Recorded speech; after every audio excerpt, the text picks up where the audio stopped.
Shalom, esta es la paracha Bamidbar. Veidaber Adonai el Moshe Bamidbar Sinaí, y le habló Adonai a Moshe en el desierto del Sinaí, Ohel Moed, en la tienda de reunión, Ejad, en el primer día, Lejadash, Ejad Lejadash Hasheni Vashana, en el primer día del mes segundo, en el año segundo, desde su salida de la tierra de Mizraim, diciendo: haz un recuento de toda la congregación de Israel de acuerdo con sus familias y la casa de sus padres de acuerdo con el número de los nombres, de todo varón según su conteo per cápita, después de 20 años en adelante, de todos quienes salen al ejército en Israel, hagan registro según sus huestes, tú y Aharón. Y el comentario de ArtScroll dice acerca de este inicio del libro de Números para Shabbat Midbar. Este libro de Números trata en su mayor parte acerca de las leyes y la historia del Mishkan durante los años de Israel en el Midbar, en el desierto. El Rambam Nachmanides hace notar paralelos asombrosos entre el Mishkan, observado a través del lente que proporciona estas leyes, y la revelación del Sinaí. Estas comparaciones sugieren que el Mishkan y posteriormente el Beit HaMikdash, el templo, y asimismo después la sinagoga o la casa de estudio, habrían de servir como sustituto permanente de la presencia divina que reposa sobre Israel en el Sinaí. Es decir, al convertir al Mishkan en el punto central de la nación desde una perspectiva no solo geográfica, sino asimismo conceptual, el pueblo de Israel mantendrá siempre a Har Sinaí, al monte Sinaí, en medio de ellas. Y de la misma manera que los israelitas habían rodeado la montaña, anhelando la cercanía con el Eterno, ahora acamparían alrededor del Mishkan, ilustrando así que su existencia misma estaba basada acerca de su cercanía a la Torah. De acuerdo con ello, este libro contiene los mandamientos para salvaguardar al Mishkan, la obligación de las tribus de cerrar filas alrededor del Mishkan y de las obligaciones de los Kohanim y los Levíim cuando aquel era desmantelado y transportado. Todo ello enaltece el prestigio y la gloria del Beit HaMikdash, del santuario, como queda representado en una parábola de los sabios, diciendo: un palacio real que no está vigilado no se puede comparar con uno que sí lo está. Esto viene en el Sifri Sutta, en la Parashá Korah. Entonces, de esta manera el Mishkan era resguardado, el templo, el lugar de reunión, etcétera, y tiene que tener una estructura de funcionamiento. Ayer, en la meditación que teníamos en la Quejilá, estaba yo hablando acerca de el último párrafo que viene en la Parashá Behar, donde dice: mi santuario reverenciarán, y diciendo que no nos haríamos ninguna cosa de idolatría, ninguna losa, que en aquellos tiempos yo creo que había personas que utilizaban algún tipo de losa para postrarse a los ídolos, ningún obelisco, etcétera. Y le comentaba yo a la Quejilá que la estructura de las iglesias católicas y aún muchas iglesias cristianas que yo he visto aquí en Estados Unidos tienen el culto al obelisco, donde tiene una torre central, y la mayor parte de los pueblos tradicionales, como en México, no sé si en otros países también, en las plazas donde estaba el Palacio de Gobierno, siempre estaba la catedral o la representación religiosa de esas comunidades, y la torre central de la catedral siempre es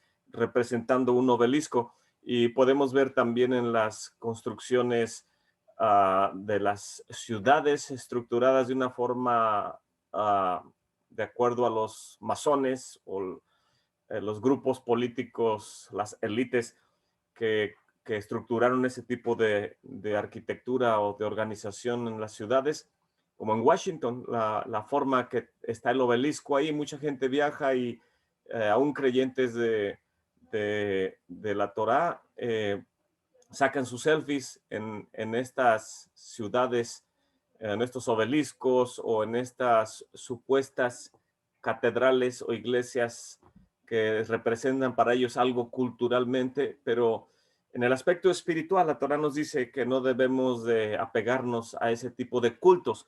Entonces, la sinagoga tiene que ponerse o construirse en el punto más alto de una ciudad, de un pueblo, porque representa el santuario en Jerusalén.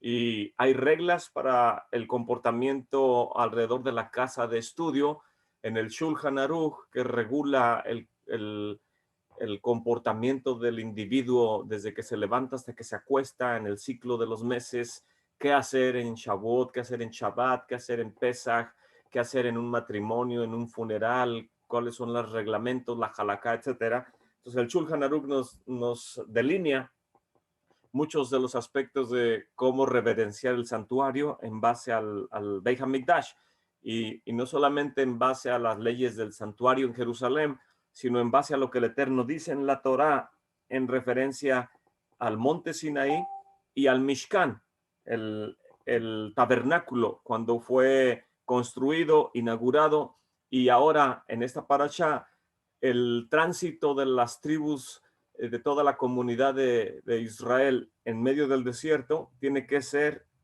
siendo el centro, el Mishkan, y estructurando toda la comunidad funcionando alrededor del Mishkan. Entonces, este microcosmos en el cual el centro es el Mishkan, el tabernáculo, posteriormente el templo en Jerusalén, tiene un orden, tiene una estructura, y en base a este orden y a esta estructura, el comportamiento, el funcionamiento de las tribus alrededor, ya sea en la santa ciudad de Jerusalén, estando el templo en el centro, o igual en su aspecto más extenso, toda la nación de Israel, las tribus en sus territorios, estando la santa ciudad amurallada y con el santuario dentro de la ciudad, en el monte del templo, Har HaMoriah. Entonces, todo este delineamiento se nos está enseñando, y es lo que dice este comentario en la parashá. Y la parashá comienza a hablar del censo, y tengo aquí unas notas de este PowerPoint del año pasado, creo. Le fui aumentando algunas otras que vamos a ver en unos minutos, pero dice aquí que en el primer día del mes segundo, aquí tenemos el mes primero, que es Nisan, y el mes segundo es Iyar. Entonces, en el primer día del mes segundo, que es Iyar, en el segundo año, es cuando el Eterno está hablando acerca de esta parashá. Entonces, en el desierto, el primer año, aquí tenemos los meses del calendario religioso, que a partir de Éxodo 12, todo lo que leemos en la escritura está estructurado en base al calendario religioso, pero de Génesis 1 a Éxodo 12, todos los eventos cronológicos se basan en base al calendario civil, en el cual el primer mes es Tisri, y el Eterno lo que hace en Éxodo 12, rota el calendario. Nisan era el séptimo, y a partir de Éxodo 12 dice, ahora este será el primero de los meses. Entonces ahora Nisan está a la cabeza y Tisri es el séptimo en el calendario religioso, pero los dos calendarios siguen funcionando a la par. Entonces, aquí tengo una ilustración. El primer año, el primer mes es Nisan, el segundo es Iyar, que es lo que esta parashá nos está enseñando, pero ahora en el segundo año, la inauguración del Mishkanes toma lugar en el mes de Nisan, y ahora la parashá nos habla en el mes de Iyar. En este contexto, podemos ver aquí que el libro de Bamidbar, de Números, se divide en dos partes principales. La primera parte tiene que ver con el primer censo, la segunda parte con el segundo censo, la parashá Pinjas. La primera parte tiene que ver con Etziatz Mitzraim, la salida de Egipto, y la segunda parte tiene que ver 40 años después de la salida de Mitzraim. La primera parte tiene que ver con la primera generación, la cual el Eterno les aseguró que no iban a entrar a la tierra prometida por su queja, Pero les dijo, mas sus hijos, sus chiquitos, a los que ustedes dijeron que yo los traje a morir al desierto, ellos van a entrar en la tierra prometida. Entonces, esto viene en la segunda parte del libro de Números y es el paralelo, principalmente el libro de Números nos habla de este contraste de la primera generación, que tiene que ver antes de los espías, la segunda generación o la generación posterior, después de los 40 años en el desierto, cuando quedan todos los quejosos postrados. Y esta es la segunda parte del libro de Números. Aquí tengo una ilustración, las tribus cuando estructuradas por su nacimiento de Lea y Menú, de nuestra madre Lea, viene Rubén, Shimeón, Leví y Yehudá, y de parte de la sierva viene Gad y Asher. Y en el campamento de Rachel y Menú, nuestra madre Rachel, vienen Joseph y Benjamín, de Joseph vienen Manashe y Efraín, y de Bilha vienen Dan y Neftalí. Esas son las 12 tribus de Israel. En el libro de Bereishit vienen estructuradas Rubén, Shimeón, Leví, Judá, Dan, Neftalí, de acuerdo de Génesis 49, cuando Jacob, nuestro patriarca, Jacob Avinu, les da la bendición en el capítulo 49, los llama en este orden: Rubén, Shimeón, Leví, Judá, Dan, Neftalí, Gad, Asher, Isaacar, Zebulón, Yosef y Benjamín. Pero ahora en esta Parasham Bamidbar vienen Rubén, Shimeón, Gad, Yehudá, Isaacar, Zebulón, Efraín, Manashe, Benjamín, Dan, Asher y Neftalí. Entonces, habíamos hablado también en tiempos anteriores que cuando Moshe ve todas las tribus alrededor del monte Sinaí, la construcción del Mishkan y la inauguración del Mishkan, oró al Eterno, dijo: Señor del universo, Ribón Shel Olam, Señor de toda la creación, ¿cómo voy a organizar a esta grande nación? Mira la cantidad de ellos que son. Y el Eterno le contesta en este fue el nombre del comentario, le contesta el Eterno: ellos tienen una herencia que les dio su padre Jacob. Y así como Jacob los sentaba en la mesa, así ellos saben cómo estructurarse alrededor del Mishkan, del tabernáculo. Entonces, cuando nuestro padre Jacob se sentaba en la mesa, él ponía lo que es tradicional, el más joven a su mano derecha, en este caso es Benjamín, eso significa su nombre. Cuando nació, nuestra madre Rachel dijo: él será el hijo de mi dolor, Ben Oni. Y Jacob dijo: no, no será hijo de dolor, sino Ben Yamin, el hijo de la mano derecha. Y al lado izquierdo siempre se pone al mayor de la casa, y en este caso es Rubén. Entonces podemos ver en el orden cronológico, en el lado izquierdo está Rubén, Shimeón, Gad, Yehudá, Isaacar, Zebulón, Dan, hasta llegar al más joven, que es Benjamín.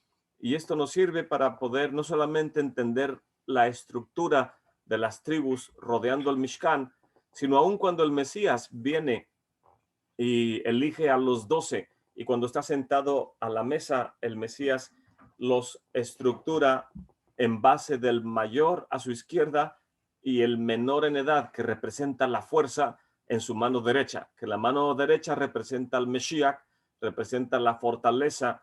Todo lo que hacemos siempre, lavado de manos, tomamos el utensilio con la mano derecha, lo pasamos a la izquierda y lavamos primero la derecha, porque la derecha es la fuerza y representa al Mesías.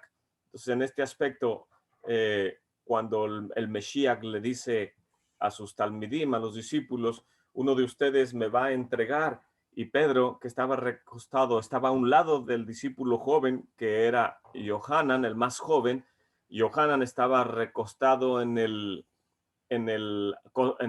regazo del Mesías. Quiere decir que Yohanan era el más joven, estaba al lado derecho del Mesías.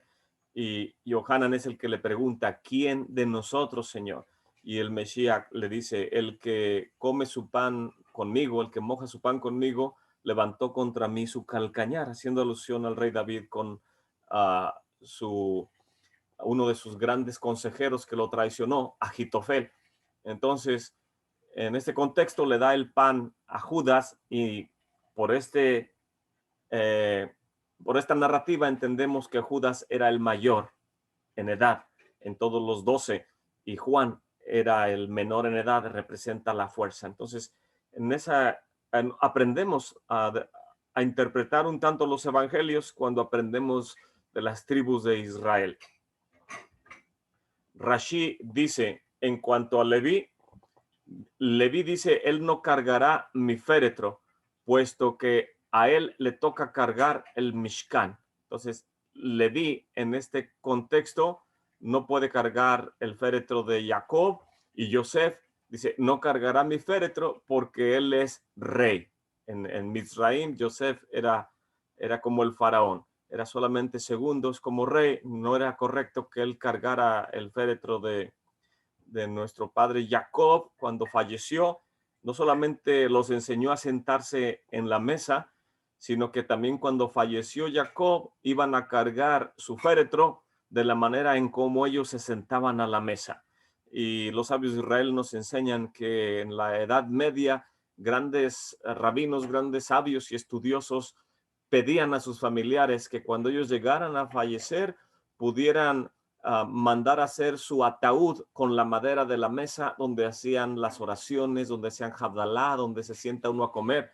La mesa es como el altar, se sienta uno delante del Eterno y hace oraciones. Entonces, nuestro padre Jacob, cuando es cargado en su féretro, él quiere que como los hijos se sentaban a la mesa, ellos saben cómo cargar el féretro. Pero en este contexto, dice Rashi, Leví no lo cargará, Yosef tampoco lo va a cargar. Por esta razón, tanto Leví como Yosef no aparecen entre las 12 tribus que rodean el Mishkan, aunque Yosef está representado por sus dos hijos, Efraín y Manashe. También en este contexto tenemos 3 campamentos. El Mahané significa campamento, Shlosh Mahanot, o los 3 campamentos. El Mahané Shekinah, el campamento de la Shekinah, es representado por el área del Mishkan, el área del lugar santo y el lugar santísimo, y todo lo que le rodea para el servicio del santuario. Mientras que el Mahané Leviim, el campamento de los levitas, es el perímetro que protege o rodea el Mishkan. Y después de los levitas viene todo el campamento de las 12 tribus de Israel. Entonces, este concepto es sumamente importante porque cuando estudiamos el templo en Jerusalén, toda la estructura, el orden de lo que es la Kedushá, la santidad, y todas las restricciones, sabemos que a mayor Kedushá, mayor restricciones, y en el monte del templo no pueden entrar cualquier persona. Y de igual manera, en los atrios del templo no entra cualquier persona, solamente quien la Torá designa. Y de igual manera en el lugar santo y lugar santísimo, en el lugar santísimo solamente entra el Kohen Gadol, pero en el lugar santo solamente los Kohanim, que son elegidos para ello y que cumplen con los requisitos de purificación y santificación. No puede entrar más allá entre el altar y el porche, donde están los escalones. Son 22 cúbitos, 22 amot. En esta área santificada, de entre los Kohanim, no entra el que trae pelo largo o desaliñado, que no se ha atendido su apariencia. No entra alguien que tenga algún defecto físico, no entra alguien que está embriagado o bebió vino de más estando en servicios. Uno de los Kohanim en esas condiciones no puede entrar, y si trae su ropa rasgada, todas estas condiciones son pena de muerte. Dice la Gemara que si uno de estos Cohens llegaba a traer el pelo largo, vestidas rasgadas o embriagado, y si no se lavó sus pies y sus manos, y se dan cuenta la guardia del templo que ese Cohen entró en esas condiciones, aun si es el Cohen Gadol, lo agarraban, lo tomaban prisionero y le reventaban la cabeza con golpes. O sea, es pena de muerte el entrar a esta área santificada. Entonces, el conocer las áreas de santificación o los 3 campamentos nos va a ayudar en nuestros estudios aprendiendo acerca del funcionamiento del servicio en el santuario. Campamento de la Chequiná, campamento de los levitas y el campamento de Israel. Esto nos designa el santuario, lugar santo, lugar santísimo, y la Santa Azará, que es la plazoleta que rodea el santuario. Y después viene el área de los levitas, todo el área que rodea y protege el santuario, adentro del perímetro santificado de no solo de los 500 por 500, sino adentro del muro pequeño, el Soreg, se le llamaba el Soreg. Todo el área de los levitas, más el área de Israel ya es el atrio exterior y aún toda la santa ciudad de Jerusalén, que es amurallada, pertenece al Mahané Israel, etc.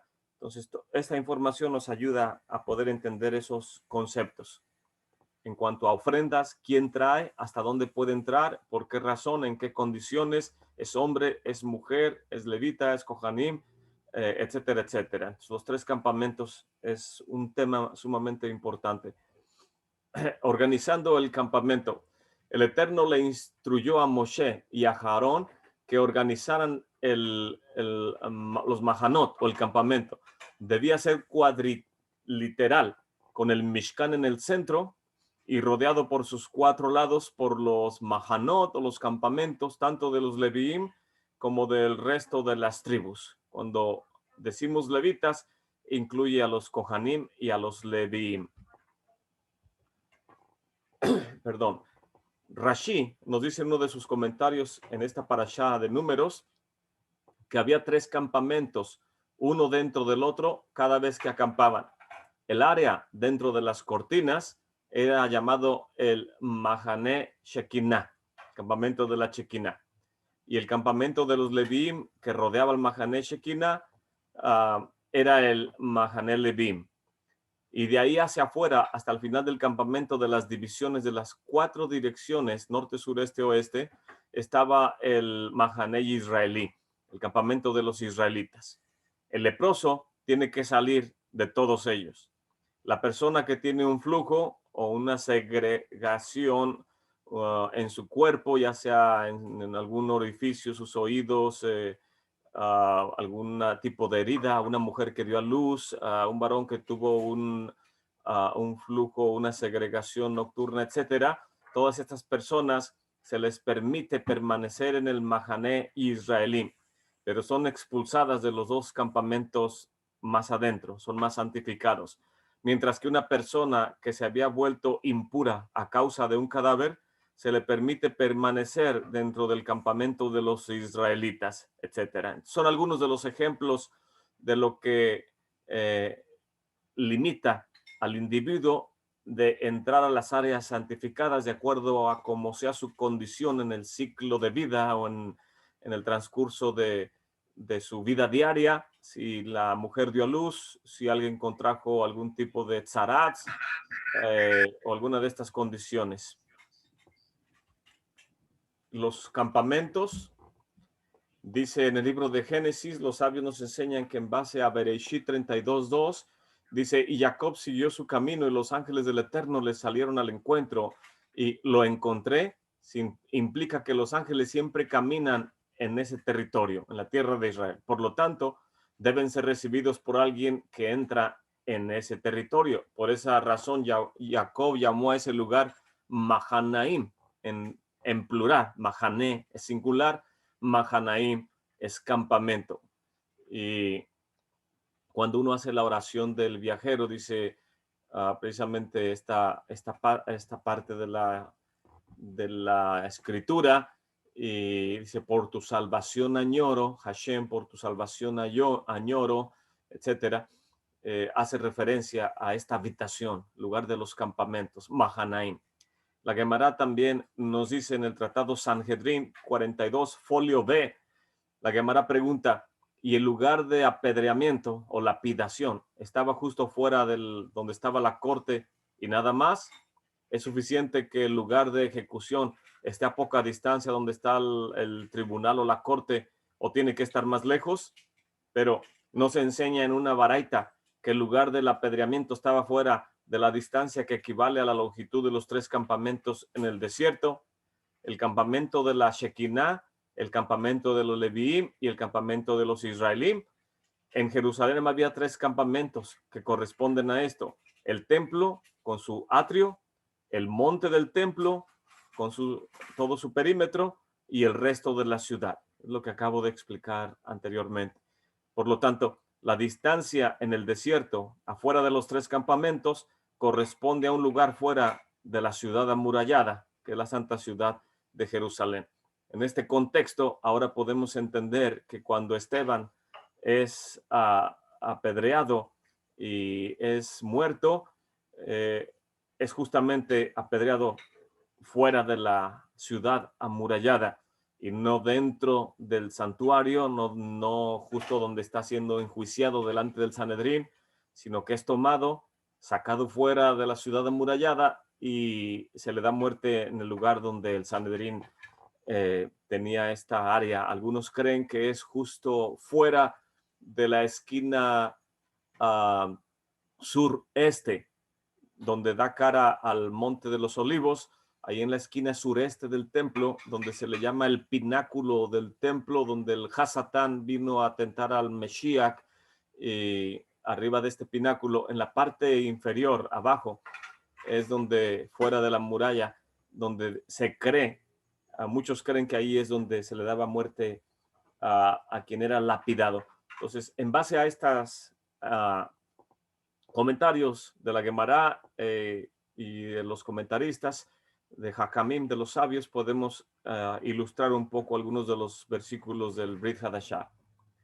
El campamento, podemos ver en esta ilustración cómo estaba estructurado. El Mishkan está en el centro y el Mishkan es rodeado por los levitas. El Mishkan representa el Mahané Shekinah, el área donde está la presencia divina. Y la presencia divina es rodeada por los levitas. En el norte está la familia de Merari, hacia el oeste están los Gershonitas de Gershon, y hacia el sur está la familia levítica de Kehat. Y hacia el este está los Kohanim, la familia de Moshe y Aharón y todos los Kohanim. Y de las tribus podemos ver en esta ilustración que hacia el norte está Dan. Con la bandera de Dan están Asher y Neftalí. Hacia el sur están Rubén, la bandera de Rubén, que está con él Gad y Shimeón. Hacia el oeste está la casa de nuestra madre Rachel, Rachel Imenu, campamento de Rachel, a la cabeza, a la bandera de Efraín, y juntamente con él está Manashe y Benjamín. Y hacia el lado este es donde está el área de liderazgo, que es Yehudá a la cabeza, acompañado de Isaacar y Zebulón, grandes estudiosos de la Torá, junto con Yehudá, a quien le pertenece el cetro, el liderazgo, y juntamente con ellos marchan Moshe y Aharón. Es el lado más del liderazgo, de mayor Torá, de mayor luz, el lado este. Entonces, de esta manera está estructurado el campamento que Moshe dijo: Señor del universo, ¿cómo voy a organizar a esta grande nación junto con todas las legiones? Y el Eterno dijo: ellos conocen lo que su padre Jacob los enseñó, a sentarse a la mesa, y cada uno sabe su posición. No tienes que preocuparte acerca de ello. Ellos saben la posición que le corresponde. Y mucha gente hoy en día decimos que venimos de las tribus, que estamos regresando, las 10 tribus. Algunos dicen, es irrelevante de cuál tribu seamos, tenemos que hacer todo de acuerdo a la Halakha y por nuestra fe en Mesías, caminar con el pueblo de Israel, ahora somos injertados, etcétera, etcétera. Independientemente cuál sea nuestro punto de vista, si somos de las tribus que regresan o somos parte de la grande nación de Israel, cosa que lo somos, tenemos que saber cuál es nuestra posición, tenemos que saber cuál es nuestra bandera, tenemos que saber cuál es nuestra función dentro del pueblo de Israel. No podemos ser una tribu aislada y diciendo que no voy a operar conforme a la halajá o conforme a lo que el Eterno delinea en la Torá, para que seamos una nación, para que seamos todo una sola familia, un solo pueblo. Y eso vino el Mesías, para que se ha quitado el muro intermedio y vino a traer paz entre toda la grande comunidad del pueblo de Israel. Entonces, estar en contra del pueblo de Israel o aislarme del pueblo es no ser fiel a la grande obra de redención del Mesías. Entonces, somos parte de esta grande nación, tenemos una posición dentro de la nación, de esta grande familia, y nuestro comportamiento se espera que sea en base a como el Eterno nos lo delinea en la Torá. Hay 4 puntos direccionales, ya lo vimos aquí: norte, sur, este y oeste. Y hacia el este, podemos ver hacia el este está Yehudá, con su bandera, acompañado de Isaacar y de Zebulón, y Moshe y Aharón representando a los Kohanim. En el lado oeste es la dirección de mayor luz. De ahí también sopla el más fuerte de los vientos, el viento del este. Este viento es sumamente fuerte, destruye las naves de Tarshish, dice el rey David en uno de sus salmos. También este viento del este es el que abrió el mar de los juncales cuando salimos de Mizraim rumbo hacia el Sinaí. Este viento nunca trae lluvia, y cuando sopla con fuerza de más, aún en tiempos del templo, y si este viento del este llegaba a mover la columna de humo encima del altar del sacrificio, significaba que habría sequía. Por lo tanto, la gente se sentía triste cuando este viento soplaba con más fuerza de lo normal. La mayor fuerza del campamento tiene que enfrentar todo esto. Y en el este está posicionado Moshe y Aharón con sus familias. También les acompaña Yehudá, Isaacar y Zebulón. Todos ellos sobreabundan en méritos de luz, que es la Torá. Moshe y Aharón, sabemos su liderazgo, que aún teniendo 80 años de edad, a esa edad, cuando mucha gente en este tiempo presente, desgraciadamente, ya no tiene fuerza, nuestro maestro Moshe nunca se encorvó, su mirada nunca perdió su brillo, su fuerza. Y a 80 años de edad, Moshe y Aharón están sacando familias y tribus, grande cantidad de personas de Mizraim. A esa edad, con esa fuerza, tienen el mérito de poder hacer esas grandes tareas. Y no solamente ellos, van acompañados de la tribu de Yehudá, Isaacar, que es un asno huesudo, la bendición que le dio nuestro padre Jacob, son especialistas en el estudio de la Torah. Zebulón, que es grande comerciante con grande entrada monetaria, grandes administradores que hacen negocios en el mar, etcétera. Nos dicen los midrashis que Zebulón le hizo un trato con Isaacar. Dice: del 50% de mi riqueza va a ser para ti, para que estudies la Torah. No tienes tú que trabajar, yo trabajo por ti. Y Isaacar dice: del 50% de mi estudio, del beneficio de estudio de la Torah, va a ser para ti. Entonces, estos hermanos, estas tribus que se apoyan en el estudio y en el suplir las necesidades de la tribu, etcétera, van acompañando a la bandera de Yehudá, de donde pertenece el trono, pertenece el cetro, el liderazgo, etcétera. Y ellos vienen en el lado este marchando en el campamento.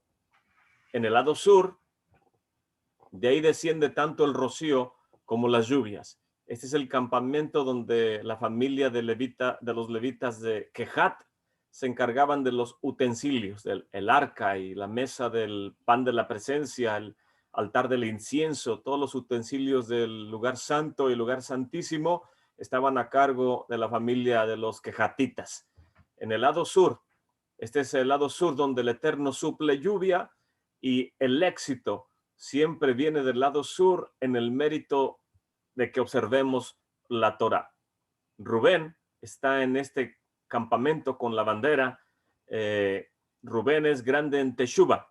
Después de haber entrado al área que no le correspondía de su padre cuando intentó traer las pertenencias de Jacob a, a la tienda o a la casa de nuestra madre Lea. Eso fue mal visto y perdió su derecho de primogenitura, pero hizo arrepentimiento, se arrepintió, hizo teshuva, por lo cual es grande en teshuva. Va acompañado de Gad, tribu de grandes guerreros que de un solo tajo cortaban no solamente la cabeza, sino uno de los brazos de los enemigos, cabeza junto con uno de los brazos. Y Shimeón en este contexto no recibió bendición ni de Jacob ni de Moshe. No se menciona que Jacob vino lo haya bendecido en Bereshit, en Génesis 49, ni Moshe en el libro de Deuteronomio, por lo cual Shimeón tiene que apoyarse en estos dos gigantes para poder hacer un tikkun. Es por eso que va acompañando a Rubén y a Gad en el lado sur del campamento. En el lado oeste, este lado es donde fluye la nieve, el granizo, el frío, el calor. Este lado es donde acampa la familia de Gershon. Ellos tienen las cualidades de amparar a las tribus en contra de las inclemencias del tiempo, no solamente en lo meteorológico, sino en el aspecto espiritual, lo que representa el frío o lo que representa la frialdad, o cuando la gente se aleja del estudio de la Torá, se dice que se está enfriando y es susceptible a que lo ataque desgraciadamente el espíritu de Amalek. Entonces el frío o el enfriamiento espiritual viene del lado oeste, el granizo, el calor, ahí está Gershon. Ellos tienen las cualidades de amparar a las tribus contra estas inclemencias del tiempo que vienen del oeste. El viento del oeste en este contexto siempre es benéfico. Es el lado hacia donde hacemos tefilá. Cada vez que estamos en cualquier parte del mundo, volteamos en nuestro hemisferio, volteamos hacia Jerusalén, hacia donde está el Monte Moría, donde está el lugar santísimo, es donde volteamos a esa área. Ese lado se le llama el oeste, es porque la escritura nos dice que el Eterno puso su trono en el lado oeste del huerto del Edén, y es el lado de la presencia divina. Si la columna de humo, sobre el Mizbeach, sobre el altar del sacrificio, se inclinaba hacia el este, porque el viento del este soplaba con fuerza, esto significaba que habría abundante cosecha y la gente se ponía muy contenta porque habría grande cantidad de alimento en el granero. Y el Salmo 80 en este contexto nos dice: presta oído, oh pastor de Israel, tú que guías a Yosef como un rebaño, tú que estás sentado más alto que los querubines, resplandece delante de Efraín, de Benjamín y de Manashe, despierta tu poder y ven a ayudarnos. El siervo sufriente, que es el Mesías Ben Yosef, el Mesías de la casa de Yosef, en este Salmo 80 se le conoce al Mesías como el pastor de Israel, y este pastor de Israel se apoya en Efraín, en Benjamín y en Manashe. En este lado oeste, el campamento de Rachel, nuestra madre Rachel Imenu, está con Efraín, Benjamín y Manashe. La Shekinah siempre habita hacia el oeste. Ahí es donde está Benjamín, es donde está construido el santuario. En otras palabras, en el monte del templo, en la santa ciudad de Jerusalén, en este territorio de Benjamín, es donde el Eterno dijo: yo moro con mi amado Yedide. Yedid, el amado del Eterno, es Benjamín. Benjamín no participó en la venta de Yosef, etcétera. Es una de las tribus santificadas, es el amado del Eterno, y ahí es donde se construyó el santuario. La mitad del altar del sacrificio está en el territorio de Benjamín, y la mitad del altar del sacrificio está en parte de Yehudá. Y los comentaristas nos dicen que Benjamín siempre lloraba, siempre estaba con ese lamento porque él quería todo el santuario y todo el altar en su territorio, pero cuando fueron distribuidos los territorios de las tribus, le tocó la mitad del altar a la tribu de Judá. Y eso es algo sumamente interesante e importante porque representa a los dos Mesías, al Mesías, al siervo sufriente de la casa de Rachel, representado por el santuario, el territorio de Benjamín, y el Mesías de la dinastía davídica, el Mesías que viene a instituir el reino inconmovible, le corresponde la otra parte del altar. Entonces, no solamente eso, sino que podemos ver la primera venida, la segunda venida, Mesías sufriente, Mesías descendiente de David, etcétera, etcétera. Entonces, en el lado oeste, esto es lo que corresponde a Gershon y el campamento de nuestra madre Rachel. En el lado norte, dice, y me dijo el Eterno, desde el norte irrumpirá el mal sobre todos los habitantes de la tierra. Esto lo dice el profeta, el Naví, Jeremías, Hanabí, en el capítulo 1, verso 11. Y en este contexto del norte siempre viene la oscuridad y la maldad. El campamento levita de la familia de Merari está en esta área. Ellos cargaban la estructura del Mishkan, todos los postes de la madera, las viguetas, todo lo que es la estructura y el peso de madera del Mishkan. Y en este contexto dicen los sabios de Israel que del norte viene la vara que castiga al pueblo de Israel, que no suceda así, pero esto viene del norte. Asher y Neftalí son dos grandes que solo pueden ayudar en este contexto a la tribu de Dan, de donde vino uno de los reyes más perversos en Israel, en el reinado del norte, quien trajo idolatría y trajo grande aflicción al pueblo de Israel. De Dan viene esta oscuridad y por eso lo ponen junto con Asher. Asher es donde está la mayor cantidad de producción del árbol de oliva, es donde se genera el aceite de oliva, el aceite que es lo necesario para encender la menorá o para ungir todo el tabernáculo y los utensilios a los reyes de Israel, etcétera. Toda la luz del aceite de oliva está en el territorio de Asher. Y Asher y Neftalí, ellos son puestos en equipo para poder ayudar a Dan en el área norte del territorio, no solamente del país, sino del Mishkan, etcétera, etcétera. Entonces, cada tribu tiene su bandera y están bajo el liderazgo de alguna de las 4 tribus a cargo de cada punto cardinal, etcétera. Y también es apoyado por alguno de la familia de los levitas y es para cumplir una función. Entonces, en este contexto, volviendo a la estructura del Mishkan, aquí vemos Dan está al norte con Asher y Neftalí, Rubén con Gad y Shimeón al sur, Efraín y Manashe con Benjamín al oeste, y en el este, Yehudá, Yitzhakar y Zebulón. Cuando avanzaban, siempre Judá estaba a la cabeza.